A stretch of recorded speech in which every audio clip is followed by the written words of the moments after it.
Hello बच्चों। आज हम लोग कक्षा 8वीं का सामान्य विज्ञान विषय पढ़ेंगे। सामान्य विज्ञान का दसवां पाठ पढ़ेंगे। कोशिका तथा कोशिका के अंग। कोशिका यानी सेल, इसके बारे में 7वीं कक्षा में भी पढ़ चुके हैं। 7वीं कक्षा में कोशिका के बारे में आपने पढ़ा है, उसी को इस पाठ के माध्यम से आपको और आगे समझना है। कोशिका की रचना कैसी होती है, सेल ऑफ स्ट्रक्चर। यहाँ पे चित्र दिखाए गए हैं। एक जो है वनस्पति की कोशिका है, दूसरी जो है प्राणी की कोशिका है। प्राणी और वनस्पति की कोशिकाओं में क्या अंतर है, इस चित्र के माध्यम से देख सकते हैं। कौन सी चीज़ों में समानता पाई जाती है और क्या भिन्नता पाई जाती है। कुछ चीज़ें ऐसी हैं जो दोनों में होती हैं, कुछ चीज़ें हैं जो कि वनस्पतियों में पाई जाती हैं लेकिन प्राणियों में नहीं पाई जाती हैं। कुछ प्राणियों में पाई जाती हैं लेकिन वनस्पतियों में नहीं पाई जाती। ये जो है वनस्पति कोशिका है। यहाँ पर जो है चित्र के माध्यम से आप देख सकते हैं। कोशिका भित्ति, ये जो भी ये रंग दिख रहा है, ये किनारे का भाग है, ये कोशिका भित्ति होती है। और कोशिका कला, ये जो बाहर का भाग है किनारे किनारे, ये कोशिका कला है। और इसी में नीचे देखेंगे केंद्रक लिखा हुआ है, ये बीच का भाग केंद्रक है। कोशिका द्रव्य, बीच बीच में जो खाली जगह दिख रहे हैं इसमें कोशिका द्रव्य होता है। गालगी काय, ये जो देख रहे हैं ये गालगी काय होता है। तंतु काड़िका, ये जो भाग आपको दिख रहा है ये तंतु काड़िका है। और यहाँ पर ये जो दिख रहा है चित्र में आंतर द्रव्य जालिका कहते हैं इसको। यहाँ पर एक हरित लवक है और ये बीच में जो भाग है इसको बड़ी रिक्तिका कहते हैं। रिक्तिका है, बड़ा सा दिख रहा है, बड़ी रिक्तिका कहते हैं। यहाँ पर आपको ये प्राणियों की कोशिका दिखाई गई है, इसमें क्या क्या होता है। यहाँ पर ये रिक्तिका है जो आपको व्हाइट कलर में दिख रहा है। ये तंतु कणिका है। यहाँ पर ये जो चित्र में दिख रहा है केंद्रिका, ये बीच में केंद्रिका है और ये भाग को केंद्रक कहते हैं। कोशिका कला यहाँ पर भी है, किनारे पर रिक्तिका है यहाँ पर। ये चीजें जो है आपको चित्र के माध्यम से दिखाई गई हैं। अब इसका इस टेबल के माध्यम से अध्ययन करेंगे। टेबल के माध्यम से अध्ययन करेंगे कि कौन सी चीजें किसमें पाई जाती है, किसमें नहीं पाई जाती है। घटक, प्राणी कोशिका, वनस्पति कोशिका। इसमें घटक है प्राणी कोशिका, वनस्पति कोशिका। कोशिका पटल, ये प्राणी कोशिका और वनस्पति कोशिका दोनों में पाया जाता है। कोशिका भित्ति प्राणी कोशिका में नहीं है और वनस्पति कोशिका में है। लयकायिका, ये प्राणी कोशिका में है लेकिन वनस्पति कोशिका में नहीं है। लवक, लवक प्राणी कोशिका में नहीं है लेकिन वनस्पति कोशिका में है। आंतरद्राव्य जालिका, ये प्राणी कोशिका में रहता है और वनस्पति कोशिका में भी है, दोनों में है। रिक्तिका, रिक्तिका ये जो ही दोनों में है, प्राणी कोशिका में भी है, वनस्पति कोशिका में है। गाल्गी पिंड, ये भी दोनों में है। तंतु कणिका, ये भी दोनों में है। इस तरह से कंपैरिजन करके आप अध्ययन कर सकते हैं कि क्या क्या दोनों में है, क्या एक में है।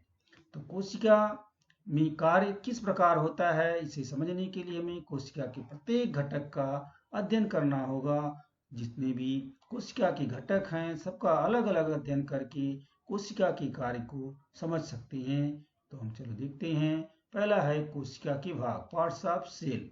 कौन कौन से पार्ट्स हैं कोशिका के। पहला है कोशिका भित्ति, सेल वॉल। कोशिका भित्ति के बारे में पढ़ेंगे। शैवाल, कवक तथा वनस्पति कोशिका के चारों ओर पाई जाती है। ये जो है कोशिका भित्ति शैवाल, कवक तथा वनस्पति कोशिका के चारों ओर पाई जाती है। प्राणी कोशिका में कोशिका भित्ति नहीं होती है। कोशिका भित्ति अर्थात कोशिका पटल के चारों ओर पाए जाने वाला मजबूत तथा लचीला आवरण होता है। कोशिका भित्ति मूलतः सेल्यूलोज और पेक्टिन इन कार्बोज पदार्थों से बनी होती है। कुछ कालावधि के बाद आवश्यकता अनुसार लिग्निन, सुबेरिन, क्यूटीन जैसे बहुलक कोशिका भित्ति में तैयार होते हैं। कोशिका को आधार प्रदान करना कोशिका में प्रवेश करने वाले अतिरिक्त जल को रोककर कोशिका का संरक्षण करना कोशिका भित्ति के कार्य हैं। इस तरह से कोशिका भित्ति के कार्य आप समझ लिए।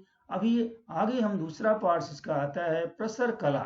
प्रसर कला या कोशिका कला भी इसे कहते हैं। इंग्लिश में प्लाज्मा मेम्ब्रेन या सेल मेम्ब्रेन कहा जाता है। यह कोशिका के चारों ओर पाए जाने वाला पतला कोमल एवं लचीला आवरण है जो कोशिका के घटकों को बाहरी प्रवेश से अलग रखता है। कोशिका के जो घटक हैं उनको बाहरी परिवेश से अलग रखता है, इससे उन बाहरी परिवेश का उस पर प्रभाव न पड़े। वसायुक्त द्विस्तरों फोस्फोलिपिड के बीच घुले हुए प्रथिन के अणु ऐसी प्रसर कला की रचना होती है। प्रसर कला कुछ निश्चित पदार्थों को अंदर बाहर जाने देती है तो कुछ पदार्थों को रोकती है, इसलिए इसे अर्धपारगम्य झिल्ली सेलेक्टिव परमेबल मेम्ब्रेन कहते हैं। इस गुणधर्म के कारण पानी, नमक, ऑक्सीजन जैसे उपयोगी अणु कोशिका में प्रवेश करते हैं तो कार्बन डाइऑक्साइड जैसे वर्ज्य पदार्थ कोशिका के बाहर परागमन करते हैं। कोशिका के बाहर कुछ परिवर्तन हो तो भी कोशिका के भीतर पर्यावरण एक जैसा रखने का कार्य प्ररस कला करती है। इसे ही सम स्थिति कहते हैं। कोशिका भित्ति की रचना दिखाई गई है। ये पतली सी परत है, इसमें जो है प्राथमिक कोशिका भित्ति है, ये घुलनशील प्रथिन है, सूक्ष्म काष्ठ तंतु है, पेक्टिन है, हीमोसेलुलोज है। ये जो है कोशिका भित्ति की रचना इस चित्र से देख सकते हैं। प्रसर कला की रचना इस चित्र के माध्यम से देख सकते हैं। ये प्रथिन है, कोशिका कला है, श्रृंखला है, ये कार्बोहाइड्रेट है, मतलब कार्बोहाइड्रेट श्रृंखला है। यहाँ पर इस चित्र में ये प्ररस कला की रचना दिखाई गई है। कोशिका में पदार्थों का आदान प्रदान कैसे होता है तो इसे देखते हैं। कोशिका की ऊर्जा का उपयोग कर चलने वाली प्रक्रियाएं। कौन कौन सी प्रक्रियाएं हैं जिसमें ऊर्जा की आवश्यकता होती है? तो कोशिकी भक्षण। कोशिकी भक्षण क्या है? बाहरी परिवेश से अन्न तथा अन्य पदार्थों का भक्षण करना। जो है कोशिका बाहरी परिवेश से अन्न तथा अन्य पदार्थों का भक्षण करती है। कोशिकी उत्सर्जन। कोशिकी उत्सर्जन क्या है? वर्ज्य पदार्थ जिसकी आवश्यकता नहीं है, वर्ज्य पदार्थ कोशिका के बाहर निष्कासित करना। वर्ज्य पदार्थ है जिसकी जरूरत नहीं है उसको कोशिका के बाहर निष्कासित कर दिया जाता है। इसके लिए ऊर्जा की आवश्यकता पड़ती है। कोशिका की ऊर्जा का उपयोग किए बिना चलने वाली प्रक्रियाएं। कोशिका की जो है ऊर्जा के बिना ऊर्जा के उपयोग के भी कुछ क्रियाएं चलती हैं। वो कौन से हैं? विसरण, डिफ्यूजन, O2, CO2 जैसे छोटे अणुओं को कोशिका में प्रवेश होना और बाहर जाना, यानी ऑक्सीजन और कार्बन डाइऑक्साइड के अणुओं का कोशिका में प्रवेश होना और बाहर होना, इसके में जो है ऊर्जा की आवश्यकता नहीं होती है।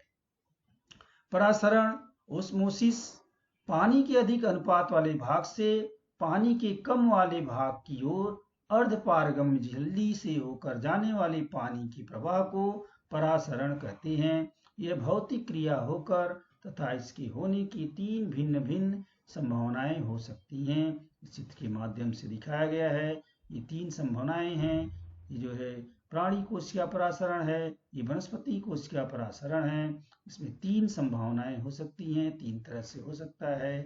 यानी यहाँ पे देख रहे हैं H2 ये दोनों बाहर निकल रहा है, यहाँ पे देख रहे हैं H2O अंदर जा रहा है फिर अंदर से बाहर निकल रहा है। यहाँ देख रहे हैं H2O दोनों अंदर जा रहा है। तो 3 संभावनाएं यहाँ दिखाई गई हैं।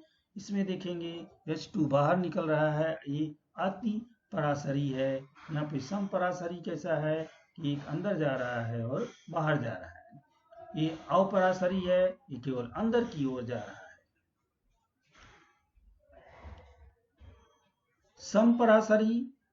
समपरासारी क्या है?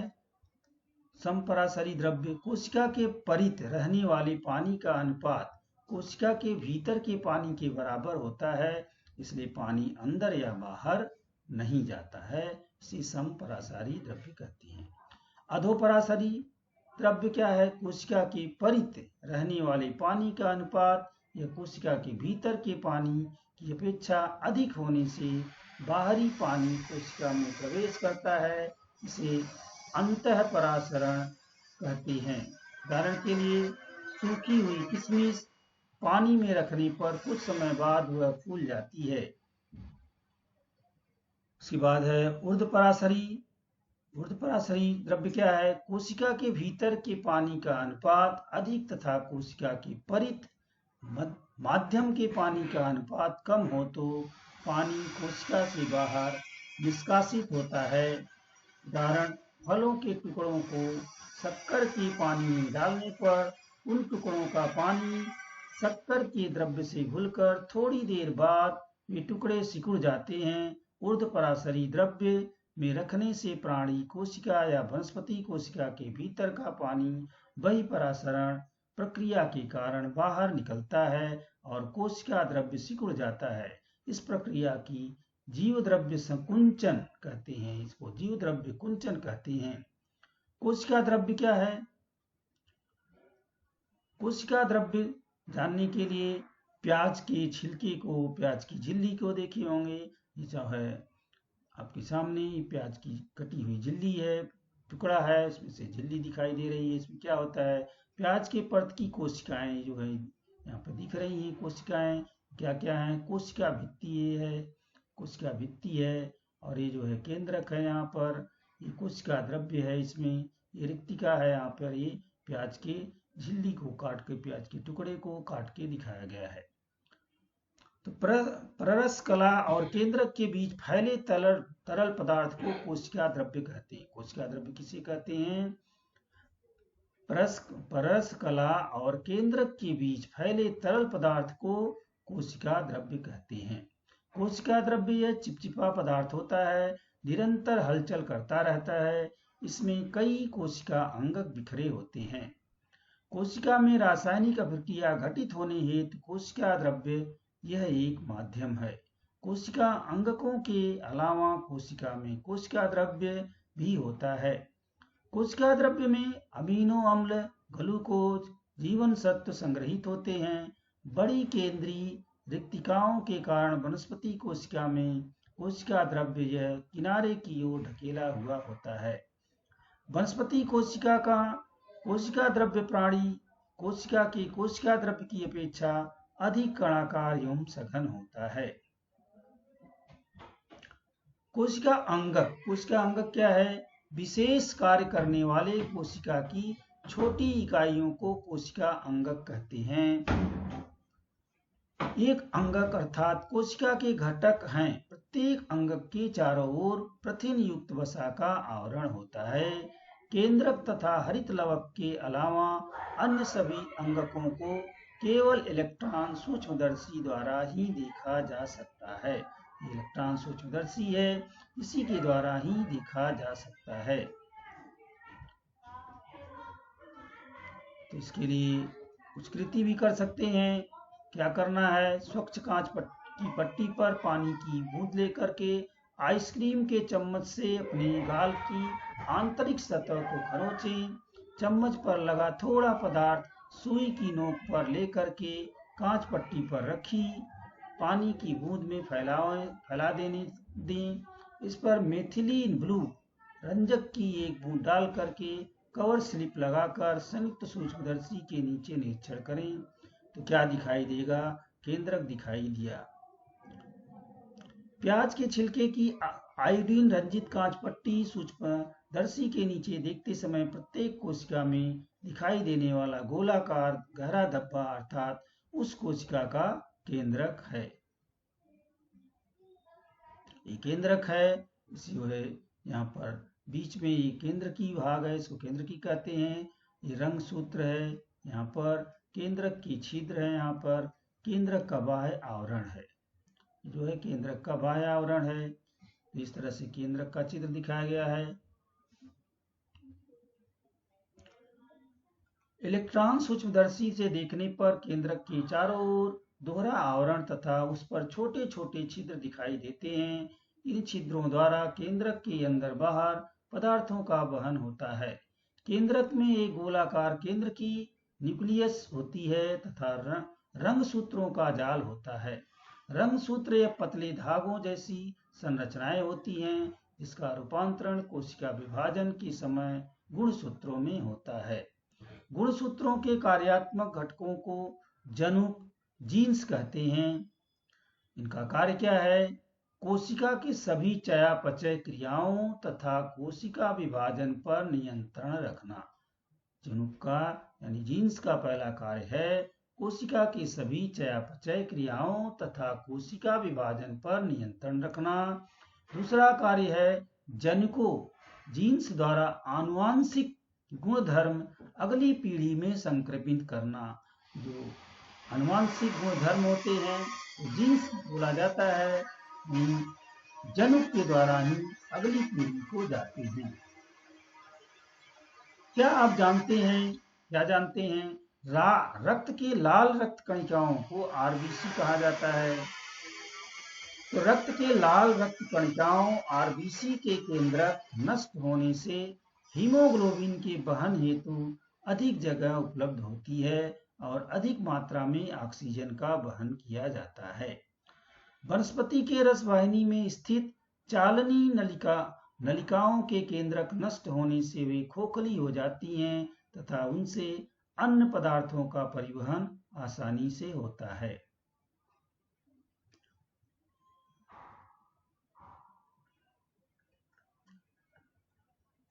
बच्चों,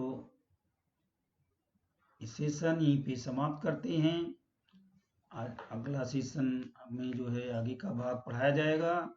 तो आज का सेशन यहीं पे समाप्त करते हैं। धन्यवाद।